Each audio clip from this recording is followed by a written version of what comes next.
Mais uma vez agradecemos aos representantes da Poliuni, parabéns ao Bruno, Gabriel, a todos das equipes, aos demais colegas que estão aqui conosco. Parabéns.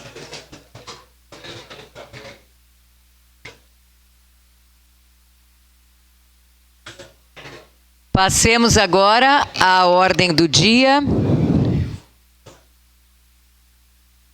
Em discussão única e votação, o requerimento número 36/2024, de autoria do vereador Bortola, que requer o espaço da Tribuna Livre para o CONCEPRO, Conselho Comunitário Pró-Segurança Pública.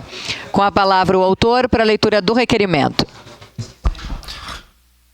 Senhora Presidente, senhoras e senhores vereadores, requero o espaço da Tribuna Livre para o Conselho Comunitário Pró-Segurança Pública CONCEPRO. O vereador que o presidente subscreve, observadas as disposições regimentais, requer o espaço da Tribuna Livre no dia 14 de agosto de 2024 para o Conselho Comunitário Pró-Segurança Pública CONCEPRO.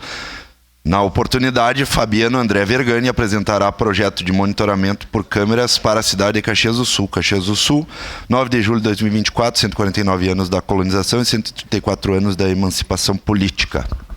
Obrigado, presidente.